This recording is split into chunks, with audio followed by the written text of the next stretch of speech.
নমস্কার, আমি অদিতি। শুরু করছি উত্তরের সংবাদ। বিস্তারিত সংবাদে যাব, কিন্তু তার আগে চোখ রাখবো আজকের বিশেষ সংবাদে। ক্রমশ দূষণের ফলে হারিয়ে যেতে বসেছে উত্তরের টেমস তথা জলপাইগুড়ির করলা নদী। সুপ্রিম কোর্টের নির্দেশে ন্যাশনাল গ্রিন ট্রাইব্যুনালের তালিকাতেও যা উঠে এসেছে। এলাকাবাসীদের বারংবার অভিযোগের পর অবশেষে দু-এক দিনের মধ্যে নদী পরিষ্কারের সিদ্ধান্ত নিল জলপাইগুড়ি পুরসভা। আচমকা এক পূর্ণবয়স্ক জঙ্গলি হাতির আক্রমণে মৃত্যু হলো বৈকুণ্ঠপুর বিভাগের অন্তর্গত নৌথাবাড়ি এলাকার 24 বছর বয়সী এক তরুণীর। ঘটনাকে কেন্দ্র করে এলাকাবাসীদের সঙ্গে বনকর্মী এবং পুলিশের সংঘর্ষে আহত হয় এক বনকর্মী।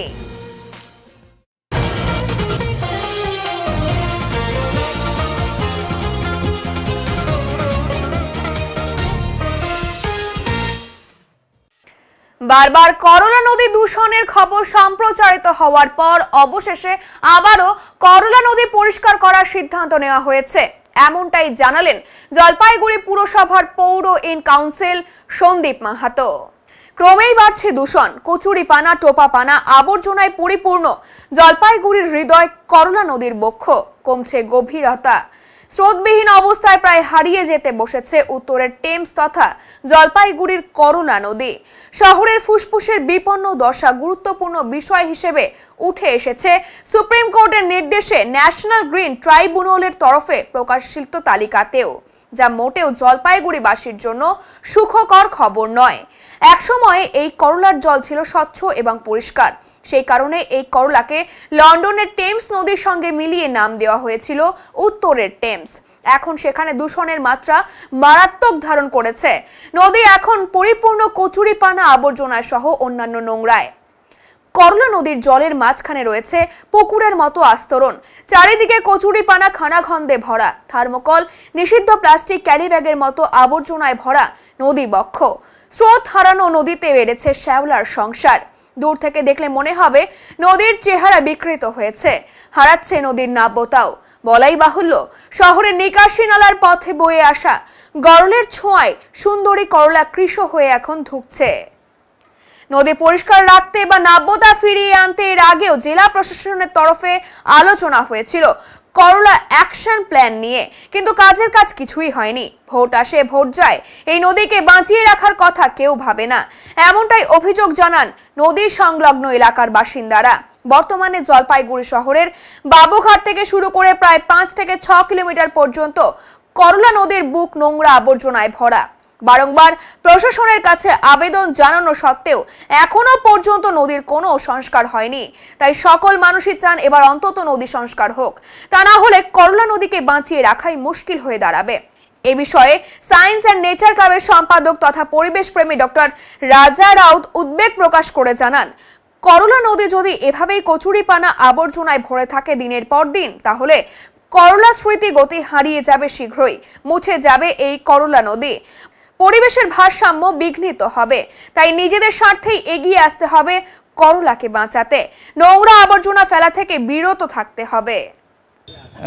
যে করলা, যাকে টেমসের সঙ্গে তুলনা করা হয়, সেই করলা নদী আমরা দেখতে পাচ্ছি যে ভাগাড়ে রূপান্তরিত হয়েছে। পৌরসভা বারবার মানুষের কাছে বিভিন্ন সময় তারা প্রতিশ্রুতি দিয়েছে যে করলা নদীর সংস্কার হবে, করলা নদীর নাব্যতা বৃদ্ধি পাবে, অথচ তাদের চোখের সামনে, ঠিক আছে, একটা মানে পরিকল্পনার অভাবে এবং সদিচ্ছার অভাবে আজকে জলপাইগুড়ি শহরের যে পরিবেশ, সেই পরিবেশকে দূষিত করছে আজকে করলা। যেই করলা নিয়ে আমাদের অনেক পরিকল্পনা হয়তো করতে পারতো, ঠিক আছে, সরকার বা পৌরসভা, তারা কিচ্ছু করেনি, শুধু অন্ধের মতো বসে আছে। আর বাজেটে তারা প্রত্যেকবার পৌরসভার বাজেটে তারা গোলগপ্পা মানুষকে শোনায়, ঠিক আছে। আজকে সত্যি খুব খারাপ লাগে করলার সামনে আসলে, করলার এই অবস্থা দেখলে আর কি। আমি জীবেশ দাস। পৌরসভা কি পদক্ষেপ নেবে এই করলা পরিষ্কার? আমরা ইতিমধ্যে পৌরসভার তরফ থেকে আপনারা দেখবেন যে করলার পাশে যে হাইড্রেনগুলো, সেগুলো পরিষ্কার পরিচ্ছন্ন কাজ শুরু হয়েছে ইতিমধ্যে। আজকে এই মুহূর্তে দেখবেন, গতকালকেও কাজ হয়েছে। গতকালকে করলার পাশে যে কৈলাস ভবন রয়েছে, কৈলাস ভবনের ওখানে কিন্তু হাইড্রেনের পরিষ্কারের কাজ শুরু হয়েছে। আজকে রবীন্দ্রনাথের সামনে হাইড্রেনগুলো পরিষ্কার করছি। এর পরবর্তীতে আমরা যেটা করলার কচুরিপানা রয়েছে, সেগুলো আমরা আগামীকাল পরশু থেকে কাজগুলো শুরু। জলপাইগুড়িতে ডেঙ্গু আক্রান্তের সংখ্যা নেই বলে জানালেন জলপাইগুড়ি পুরসভা। জলপাইগুড়ি পুরসভা ডেঙ্গু নিয়ে সচেতন। বাড়ি বাড়ি প্রচার অভিযানের সাথে ডেঙ্গু নিয়ে যারা কাজ করছে তাদের সচেতন করা হচ্ছে। ডেঙ্গু যাতে না হয় সে বিষয়ে পৌর এলাকার বাসিন্দাদের সচেতন করার উদ্যোগ নিয়েছে জলপাইগুড়ি পৌরসভা। পাশাপাশি জেলা স্বাস্থ্য দপ্তরের পরামর্শ নিয়মিত নেওয়া হচ্ছে। জলপাইগুড়িতে আপাতত কোনো ডেঙ্গু আক্রান্ত মানুষের সংখ্যা জানা নেই বলে জলপাইগুড়ি পৌরসভার পৌর ইন কাউন্সিল সন্দীপ মাহাতো জানিয়েছেন। তিনি বলেন, ডেঙ্গু নিয়ে আমরা সচেতন, ডেঙ্গুর প্রচার অভিযান চালানো হচ্ছে রোজই। কেদারনাথ থেকে 3 যুবক স্কেটিং করে প্রায় 1200 কিলোমিটার পথ অতিক্রম করে জলপাইগুড়িতে ফিরল। স্কেটিং করে প্রায় 1200 কিলোমিটার পথ অতিক্রম করে জলপাইগুড়িতে ফিরল 3 যুবক। তাদের এই ধরনের কাজের জন্য সংবর্ধিত করল 73 মোড় এলাকার বাসিন্দারা। প্রায় 1200 কিলোমিটার পথ স্কেটিং করে 23 দিনে কেদারনাথ পৌঁছে আবার জলপাইগুড়িতে ফিরল।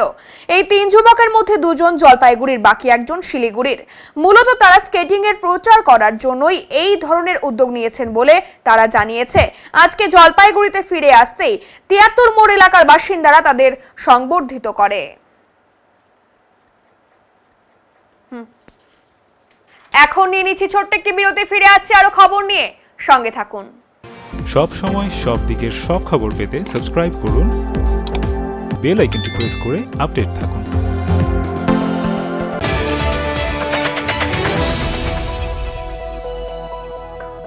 আপনার শহরে প্রসিদ্ধ লৌহ বিপণী কেএস আয়রন হাউসের তরফে সকলকে জানাই প্রীতি ও শুভেচ্ছা। এখানে আপনি পাবেন নামি দামি ব্র্যান্ডের সকল প্রকার লৌহ সামগ্রীর বিপুল সম্ভার। এখানে পাবেন square pipe, round pipe, angles, square bar, পাতি, শীট, টিনের বিভিন্ন আইটেম। এছাড়াও রয়েছে all type of grill and আলমারি ফ্যাক্টরি আইটেম। প্রতিষ্ঠিত মার্বেল ব্যবসায়ী দীপেন্দ্র চক্রবর্তী ও তার সহধর্মিনী মৌসুমী চক্রবর্তীর কেএস আয়রন হাউসে প্রতিটি জিনিসই পাবেন রিজনেবল প্রাইসে। তাই এবার আর বাইরে ছুটতে হবে না আপনাদের। লোহা ও লৌহজাত সামগ্রী সুলভ মূল্যে কিনতে তাই আজই আসুন। আমাদের ঠিকানা কেএস আয়রন হাউস, 4 নম্বর খুমটি, জলপাইগুড়ি।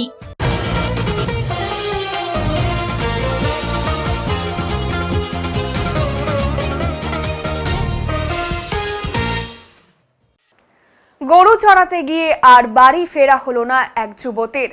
হাতির আক্রমণে মৃত্যুর মুখে ঢলে পড়ল জঙ্গল লাগোয়া এলাকার বাসিন্দা 24 বছর বয়সী এক তরুণী। ঘটনায় শোকের ছায়া নেমে এসেছে এলাকা জুড়ে। ঠিক কি হয়েছিল? জানা গিয়েছে, এদিন ঘরের পালিত গরু চড়াতে বাইরে যেতেই ঘটে বিপত্তি। 24 বছর বয়সী বিউটি রায় নামের ওই যুবতী গরু নিয়ে চড়াতে যাওয়ার সময় আচমকাই পেছন দিক দিয়ে আঘাত করে পূর্ণবয়স্ক একটি জঙ্গলি হাতি। কিছু বুঝে ওঠার আগেই হাতির চাপে ঘটনাস্থলে মৃত্যু হয় বিউটির। ঘটনাটি ঘটে জলপাইগুড়ির বৈকুণ্ঠপুর বন বিভাগের অন্তর্গত নৌধাবাড়ি এলাকায়। একই বন্য প্রাণীদের অহরহ আক্রমণে আতঙ্কেই দিন কাটাতে হয় জঙ্গল লাগোয়া বাসিন্দাদের। যখন তখন লোকালয়ে চিতাবাঘ, হাতির মতো বন্য প্রাণীর আনাগোনা লেগেই থাকে। বাসস্থানের ক্ষয়ক্ষতি থেকে শুরু করে ফসলের ক্ষেতের ক্ষয়ক্ষতি, এমনকি মৃত্যুর ভয় নিয়ে দিন কাটাতে হয় এলাকাবাসীদের। বন দপ্তরের কাছে বারংবার আবেদন জানানোর পরেও এবং বন দপ্তরের নজরদারির পরেও বন্যপ্রাণীর আক্রমণ থেকে রেহাই পাচ্ছেন না এলাকার মানুষেরা। কদিন পর পরই বন্যপ্রাণীর হানায় প্রাণহানির খবর উঠে আসে সংবাদের শিরোনামে। এদিনের হঠাৎ ঘটা এই অপ্রীতিকর ঘটনায় বনকর্মীদের সঙ্গে এলাকাবাসীদের বাকবিতণ্ডা শুরু হয়। খানিকক্ষণের জন্য পরিস্থিতি উত্তপ্ত হয়ে ওঠে। বিক্ষোভ শুরু হয় এলাকা জুড়ে। এলাকাবাসীদের অভিযোগ, বন দপ্তরের কাছে বারংবার অভিযোগ জানানোর পরেও হাতির আক্রমণে একের পর এক প্রাণহানির ঘটনা ঘটছে এলাকায়। তা সত্ত্বেও এই ঘটনার পুনরাবৃত্তি যাতে না হয় তার কোনো সুরাহা করছে না বন দপ্তর। বনকর্মী এবং পুলিশের সঙ্গে বিতর্ক এবং বিক্ষোভের পর পরিবেশে খানিক শান্ত হওয়ার পর মৃতদেহকে জলপাইগুড়ি বৈকুণ্ঠপুর বন বিভাগের অফিসে নিয়ে আসা হয়। ইতিমধ্যেই ময়না তদন্তের জন্য জলপাইগুড়ি মেডিকেল কলেজে পাঠানো হয় মৃতদেহকে। ঘটনায় আতঙ্ক এবং ভয়ের পরিবেশ সৃষ্টি হয়েছে এলাকায়।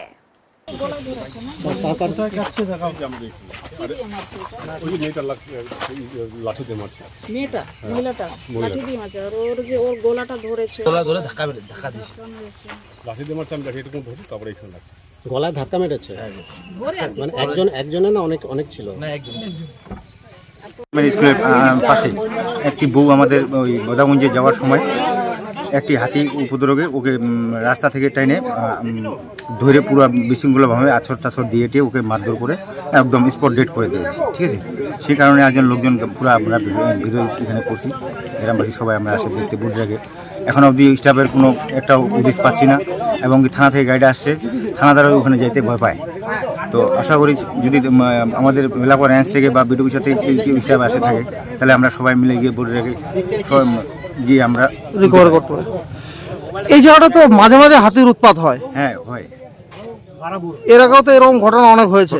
কিন্তু এই ধরনের আমাদের লোকজনের ক্ষতি হয়নি, কিন্তু আজ তো আমাদের তো হাতির সঙ্গে আমরা লাগিয়ে থাকি, অতটা আমাদের এরকম অসুবিধা হয়নি। কিন্তু আজকে যে ঘটনাটা ঘটেছিল মর্মান্তিক ঘটনা যাকে বলে, মানে একটু খালি ওই ছাগল মানে বাড়ি একদম কিনারে হুট করে যে হাতিটা পাশে আসবে আমরা কেউ জানতাম না। ওই রাস্তা দিয়ে আমরা সবসময় চলাফেরা করি, বা পাশে বাজার আছে, দোকানে যে কোনো আনতে যাই, যাওয়ার সময় ওই রাস্তার একদম পাশে পায়ে গেছে, হাতিটা দৌড়ে এসে ওকে একদম জাম করে একদম শেষ। কি নাম ওনার? নামটা হলো, ওটা আমার বোন লাগে বিউটি রায়, স্বামীর নাম হচ্ছে সঠিক রায়, তার বাবার নাম হচ্ছে ওলেন রায়। এই জায়গাটার নাম? এই জায়গাটা হচ্ছে নদাবাড়ি। আপনার নাম? আমার নাম মিঠুন রায়। আমরা একটা খবরটা পাই যে দুপুর নাগাদ একটা ভাবরেদেবী মন্দিরের সামনে যে জঙ্গলটা আছে, একটা ঘটনাটা ঘটে যে একটা বুনো হাতিটা একটা মহিলাকে ওটা অ্যাটাক করেছে, আর ওটা ওনার মনে হয় ওখানে ডেথ হয়ে গেছে। মহিলা আছে, কোথায় যাচ্ছিলেন ওটা তো আমি সঠিক বলতে পারছি না, কিন্তু উনি বাড়ি থেকে বেরিয়ে মানে ওই আমাদের জঙ্গল রাস্তা দিয়ে আসছিলেন, কোথাও যাচ্ছিলেন হয়তো। এইভাবে আমরা খবরটা পেয়েছি, এটা আমরা একটু এখন ইনকোয়ারিটা করব, দেখবো ম্যাটারটা কি। তারপর কি হয়? আপনাদের উপরেও তো চড়া হয়, গাড়ি ভাঙচুর। আমাদের দুটো গাড়ি ভাঙচুর করেছে। কেউ কি আহত আছে? আপাতত কেউ আহত নেই, কিন্তু আমাদের স্টাফকেও একটু হ্যাকেল করেছে, কলার ধরেছে। পুলিশকেও দেখা গেল যে পুলিশের উপর অত্যাচার হয়েছে। এটা আপনাদের ডিপার্টমেন্টের সঙ্গে ঘটেছে, এখন পাবলিক উত্তেজিত ছিল, সে উত্তেজিত অবস্থার মধ্যে এই ঘটনাগুলো ঘটে গেছে। ওদের যেটা অভিযোগ যে বন দপ্তরের কিছু গাফিলতি রয়েছে নজরদারিতে, কি বলবেন? হাতিটা যেটা ঘটনাটা ঘটেছে ওটা দিনের বেলায় হয়েছে, আর হাতিটা সবসময় তো দিনের বেলা জঙ্গলেই থাকে, আর এটাই স্বাভাবিক, জঙ্গলেই থাকবে হাতিটা। তো এখন যেটা ঘটনাটি ঘটে জঙ্গলের মধ্যে হয়েছে, যেটা আসার সময় ব্যাপারটা ঘটে গেছে বিষয়টা। আর আমাদের যেটা গাফিলতি অভিযোগ সঠিক আমি জানি না ওনারা কি অভিযোগ তুলতেছেন, কিন্তু আমাদের যে স্টাফ দিন রাত কিন্তু খাটে, রাত্রে হোল নাইট আমাদের স্টাফ ডিউটি করে। হাতিটা দেখেন এক জায়গায় দলে কিন্তু থাকে না, ওটা রাত্রেবেলা বিভিন্ন জায়গায় ছড়িয়ে পড়ে। তো সেইভাবে আমাদেরকে স্টাফগুলো ভাগ করে দিতে হয়, যেদিকে হাতির খবরটা আসে সঙ্গে সঙ্গে আমাদের স্টাফরা যায়, আর 24 ঘন্টা কিন্তু আমাদের স্টাফ ডিউটি করে। আপনারা কি এদের কি দেওয়া হলো বন দপ্তর থেকে, কি আশ্বাস দিয়েছে? ক্ষতিপূরণ যেটা এই আছে, ওনাদের যেটা পাওনা আছে, মানে যেটা গভর্নমেন্ট থেকে দেওয়া যায়, সে চেকটা আজকে একটা দিয়ে দেওয়া হচ্ছে। আর যেটা এখন ফরেস্ট ভলেন্টিয়ারের যেটা গভর্নমেন্ট একটা দিচ্ছে, সেটাও একটু দেওয়া হবে পরবর্তীকালে। ওনাদের যে নেক্সট যে লিগ্যাল হেয়ার আছে দেওয়া হবে সেটা। এই যে আপনাদের উপরে যে হামলা হলো, সেই ক্ষেত্রে কোনো স্টেপ নিচ্ছেন আপনারা? সেটা আমরা দেখছি এখন। ম্যাডাম আপনার নাম আর ডেজিগনেশন? আমি বৈকুণ্ঠপুর ফরেস্ট ডিভিশনের এডিএফও মঞ্জুলা তির্কি। পূর্ব ঘোষণা অনুযায়ী শুক্রবার 24 ঘন্টার বন্ধের কর্মসূচি পালন করল কোচবিহারের ভবানীগঞ্জ বাজার সহ পৌর এলাকার সমস্ত বাজারগুলি। কোচবিহার পৌরসভার বর্ধিত করের প্রতিবাদে আজকের এই ব্যবসা বন্ধ করে মূলত পৌরসভার বিরুদ্ধে জেহাদ ঘোষণা করেছে কোচবিহার জেলা ব্যবসায়ী সমিতি। গতকালকেই বন্ধকে সমর্থন করতে পথে নেমেছিলেন আন্দোলনকারীরা এবং তারা বিক্ষোভ প্রদর্শনও করেছিলেন। প্রায় 2 বছরের অধিক সময় থেকে কোচবিহার পৌরসভা এবং ব্যবসায়ী সমিতির এই অন্তর্দ্বন্দ্ব চলছে বলে সূত্রের খবর। একদিকে পৌরসভা দাবি করছে যথাযথ পরিষেবা দিচ্ছে তারা, অপরদিকে ব্যবসায়ী সমিতির দাবি পরিষেবার কিছুই হয়নি। যে ছবি প্রকাশ্যে এসেছে তাতেও পরিষেবার ঘাটতি পরিষ্কার। বিশেষ করে কোচবিহার ভবানীগঞ্জ বাজারের যে ভবনকে কেন্দ্র করে করবৃক্ষের প্রচেষ্টা চালাচ্ছে পৌরসভা, সেই ভবনটি অত্যন্ত বিপজ্জনক বলে পৌরসভার তরফ থেকে প্রচার চালানো হচ্ছে। সেক্ষেত্রে সেই ভবনটি সংস্কার না করে তারপর কর বৃদ্ধি কতটা প্রাসঙ্গিক তা নিয়ে প্রশ্ন তুলেছেন ব্যবসায়ীদের একাংশ। শুক্রবার সকাল থেকেই বন্ধের সমর্থনে ব্যবসায়ীদের দফায় দফায় মিছিল চলে ভবানীগঞ্জ বাজারে। পাশাপাশি নতুন বাজার, দেশবন্ধু মার্কেট সহ 20টি ওয়ার্ডের মধ্যে যে সমস্ত বাজারগুলি রয়েছে সেখানকার ব্যবসায়ীরা আজকের বন্ধকে সমর্থন জানিয়েছেন। খবর পেয়ে গেছেন যে আগামীকাল কোচবিহার জেলা ব্যবসায়ী সমিতির পক্ষের থেকে একটা বন্ধ ডাকা হয়েছে। এর আগেও বন্ধটা ডাকা হয়েছিল, কিন্তু যে কোনো কারণেই হোক সেটাকে প্রত্যাহার করে নেওয়া হয়। কারণ হচ্ছে বর্তমান কোচবিহার পৌরসভার যে তুগলুকি ফরমান একের পর এক চলছে, সেই তুগলুকি ফরমান ব্যবসায়ীরা আর মানতে পারছেন না, তাদের নাভিশ্বাস অবস্থা, আর যার ফলে তারা বাধ্য হয়েছেন বন্ধের রাস্তায় যেতে। দেখুন, বিগত দিনে কোচবিহার পৌরসভার যারা দায়িত্বে ছিলেন তারা একের পর এক দুর্নীতি করেছে, সেটা আপনারা সকলে জানেন। পেভার্স ব্লকের দুর্নীতির থেকে আরম্ভ করে জলের পাইপ লাইন থেকে আরম্ভ করে এই ধরনের বহু, তো সেই সমস্ত টাকা তার ভর্তুকির জন্য আজকে এইখানকার যারা ক্যাজুয়াল ওয়ার্কার, কোচবিহার পৌরসভার যারা ক্যাজুয়াল ওয়ার্কার, তারা আজকে 3 মাস 4 মাস ধরে তারা বেতন পাচ্ছেন। তো সেইগুলোকে ভরপাই করবার জন্য একের পর এক তুগলুকি ফরমান জারি করে ব্যবসায়ীদের উপরে শুধু নয়, ব্যবসায়ীদের উপরে যেমন করের বোঝা চাপানো হচ্ছে, ঠিক তেমনিভাবে কোচবিহারের পৌর এলাকার যারা নাগরিকরা রয়েছেন তাদের উপরেও চাপানো হচ্ছে। আপনি বাড়িতে টাইলস লাগাবেন, মার্বেল লাগাবেন, তার জন্য আলাদাভাবে আপনাকে টাকা দিতে হবে। আপনি বাড়ির উপরে রুফটপে শেড লাগাবেন, তার জন্য আপনাকে টাকা দিতে হবে। আপনি মিউটেশন করতে যাবেন, তার জন্য 3 গুণ 4 গুণ টাকা আপনাকে বেয়ার করতে হবে। সাধারণ মানুষ একটা হয়তো জায়গা জমি কিনেছে, তার নামজারি করতে যে 70,000 80,000 টাকা তাদের মিউটেশন ফি দিতে হচ্ছে, কোত্থেকে দেবে? তো কোচবিহার ভবানীগঞ্জ বাজারেও একই অবস্থা। এখানকার পৌর নাগরিক পরিষেবা তো কিছুই নেই। ওখানে একটা না পানীয় জলের ব্যবস্থা আছে, না ড্রেনেজ সিস্টেমের ব্যবস্থা আছে, না লাইটের ব্যবস্থা আছে, না টয়লেটের কোনো ব্যবস্থা আছে। তারপরেও কোচবিহার পৌরসভা ব্যবসায়ীদের উপরে যেভাবে কর বৃদ্ধি করে চলেছে, শুধু তাই নয়, আপনার পৈতৃক দোকান রয়েছে, পৈতৃক ব্যবসা রয়েছে, এবার কোনো কারণে আপনার অর্থের দরকার হলো, আপনি হয়তো ভাবলেন যে আমার মেয়ের বিয়ে আছে বা ছেলের উচ্চ শিক্ষার জন্য, পড়াশোনার জন্য টাকার দরকার, আপনি আপনার দোকানটাকে বিক্রি করতে চাইবেন, আপনি বিক্রি করতে পারবেন না। কেন না, পৌরসভাকে ওইটা হস্তান্তর করে দিতে হবে, ব্যাক করে দিতে হবে। এ কোন ধরনের তুগলুকি ফরমান? সে ওই মোগল আমলে আমরা দেখেছি জিজিয়া কর বসানো হয়েছিল, আমরা জানি। তো সেই ধরনের আজকে যে ফরমান একের পর এক কোচবিহার পৌরসভার পৌরপতি দিয়ে চলেছেন, তার বিরুদ্ধে কোচবিহার ব্যবসায়ী সমিতি এই বন্ধ ডেকেছে এবং কোচবিহার নাগরিকরাও প্রচণ্ডভাবে ক্ষিপ্ত। আমরা নৈতিকভাবে ভারতীয় জনতা পার্টি এই বন্ধকে সমর্থন করছি এবং আগামীকালের এই বন্ধে সমস্ত ধরনের ব্যবসায়ীরা তাদের পাশে যেমন ভারতীয় জনতা পার্টি ছিল, ভারতীয় জনতা পার্টি আছে, ভারতীয় জনতা পার্টি আগামী। ফের হাঁসফাঁস অবস্থা। গরমে একটু বৃষ্টি হলেও আর দেখা নেই বৃষ্টির। রীতিমতো গরমে চলছে জলপাইগুড়ির তিস্তা পাড়ের কৃষিক্ষেত।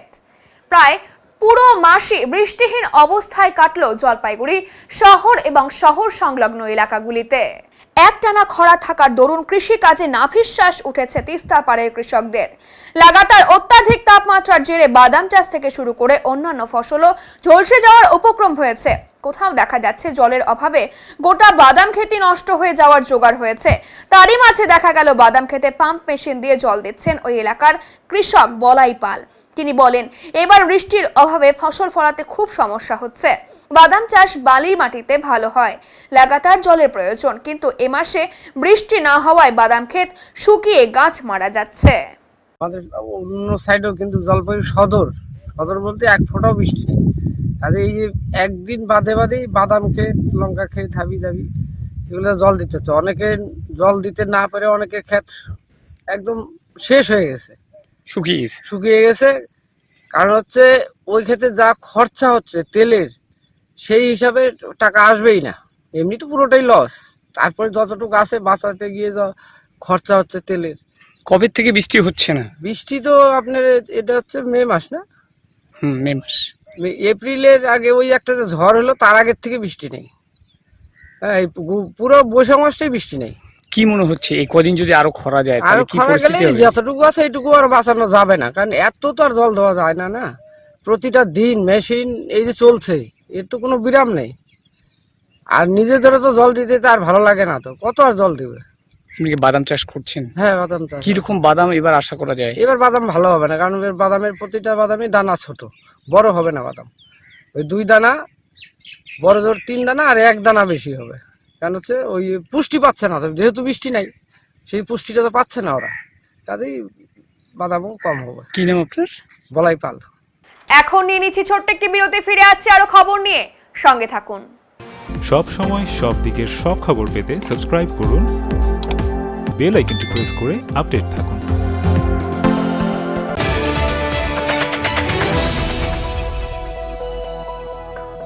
আপনাদের বিশ্বস্ত বস্ত্র প্রতিষ্ঠান দিনবাজার মদনলাল ব্রিজমোহন নিয়ে এসেছে হোম ফার্নিশিং এর এক্সক্লুসিভ শোরুম বেঙ্গল ফার্নিশিং। এখানে পাবেন আকর্ষণীয় মন মাতানো রেডিমেড পর্দা, পর্দার কাপড়, সোফার কাপড়, bedsheet, bed cover, towel, carpet, ডোহার, ব্লাইন্ডস, ওয়ালপেপার, কুইলস, ব্ল্যাঙ্কেট এবং অন্যান্য হোম ফার্নিশিং এর বিপুল সম্ভার। তাই আজই আসুন আমাদের নতুন শোরুমে। আমাদের ঠিকানা Bengal furnishing, Ukilpara, near Domino's, Jalpaiguri. যোগাযোগ করুন 9733355575 এই নম্বরে।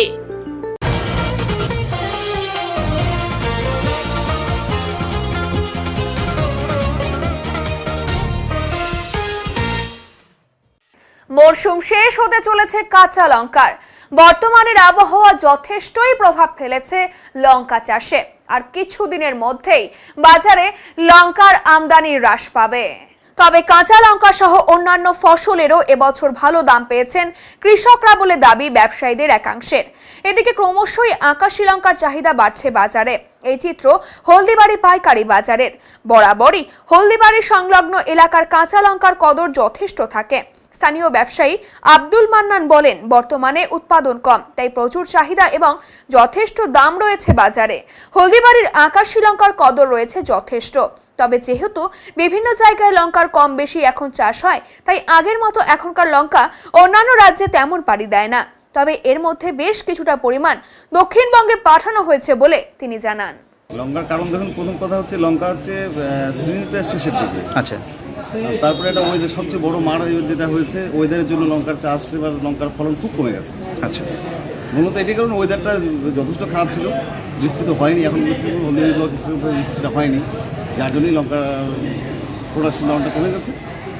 বলছিলাম পাশাপাশি এই সিজনে এই বছর আর কি লঙ্কাতে চাষিরা কতটা অর্থ পেলেন, উপার্জন করতে পারলেন, সেই বিষয়ে যদি বলেন। চাষিরা যথেষ্ট লাভবান, শুধু লঙ্কাতে নয়, টমেটো থেকে শুরু করে সমস্ত চাষি যত কৃষিকাজ মানে কৃষিজ ফসল উৎপাদন হয় এখানে হলদিবাড়ি ব্লকে, আচ্ছা, সমস্ত কিছুতেই চাষিরা যথেষ্ট লাভবান হয়েছে। যথেষ্ট লাভবান হয়েছে। বলছিলাম কি এই দামটা কি বাড়ার সম্ভাবনা রয়েছে? দাম বাড়ার দেখুন, এবার হলদিবাড়িতে তো সিজন শেষের দিকে প্রায়। আচ্ছা, সিজন খুব বেশি 7 দিন 10 দিন চলবে। আচ্ছা আচ্ছা, অটোমেটিকলি আমদানিটা কমে গেছে। আচ্ছা, দাম বাড়া কমার খুব একটা বেশি প্রশ্ন আসে না। লঙ্কায় 7 দিন পর লঙ্কায় থাকলে আমাদের ব্লকে সুপার বলে একটা লঙ্কা আছে, সেটা চাষ হচ্ছে বিগত 2 বছর ধরে। আকাশি 10 বলে একটা লঙ্কা হয়, সেটা চাষটা বেশ খুব ভালো হচ্ছে। বলছিলাম কোন লঙ্কাটার এই মুহূর্তে বাইরে বাজারে চাহিদা রয়েছে? আকাশি রয়েছে।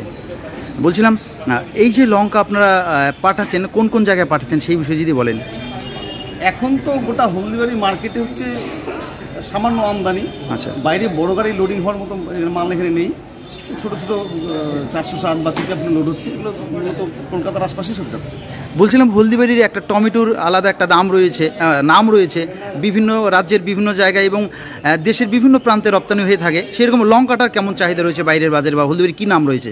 লঙ্কার ব্যাপারে? দেখুন, একটা সময় তো ছিল হলদিবাড়ির লঙ্কা গোটা ভারতবর্ষের আনাচে কানাচে পৌঁছে যেত। আচ্ছা। কিন্তু এখন হচ্ছে ভারতবর্ষে এমন কোনো জায়গা নেই যে ছোটো ছোটো জায়গাগুলোতে লঙ্কার চাষটা হয়। আচ্ছা। অতএব হলদিবাড়ির লঙ্কার ডিমান্ড খুব একটা বেশি এরকম হয় না, সব ভারতবর্ষের আনাচে কানাচে হয় না, আর খুব বেশি দূরে যায় না। ইউপি খুব বেশি, ইউপি আশপাশে লোকাল আশপাশে যাচ্ছে, মানে ইউপিও যাচ্ছে হলদিবাড়ি লঙ্কা, তাই? সময় গোটা ভারতবর্ষের আনাচে কানাচে হলদিবাড়ি লঙ্কা পৌঁছে যেত। আচ্ছা আচ্ছা। হলদিবাড়ি লঙ্কা মানে ভারতবর্ষে এমন লোক যান হলদিবাড়ির নামটা চেনে, হলদিবাড়ি একমাত্র লঙ্কার জন্য চেনে, কিন্তু এখন আর সেই জায়গাটা নেই, সেই নেই। ভারতবর্ষের আনাচে কানাচে সমস্ত জায়গায় চাষ হচ্ছে আর কি, চাষ হচ্ছে। কি নাম দাদা আপনার, পরিচয়টা যদি? হ্যাঁ, পরিচয় গদির মালিক? আমি এই গদির মালিক, আরেকজন আছে। আচ্ছা আচ্ছা, বলে একজন আছে। কি নাম বলেন দাদা? আমার নাম আব্দুল মান্নান। এখন আবহাওয়ার খবর।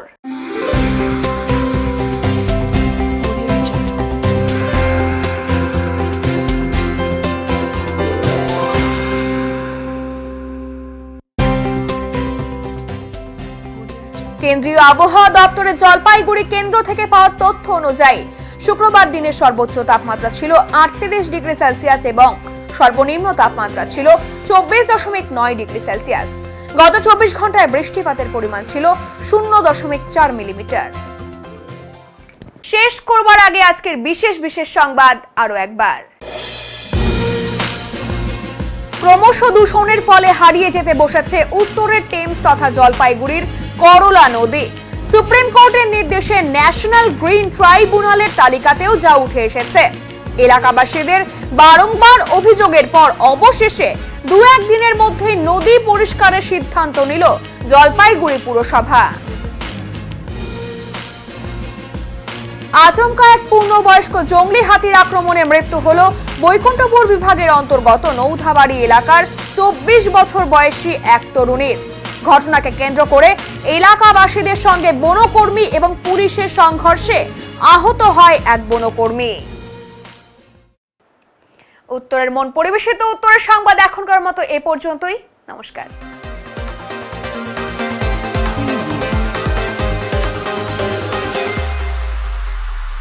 Preview.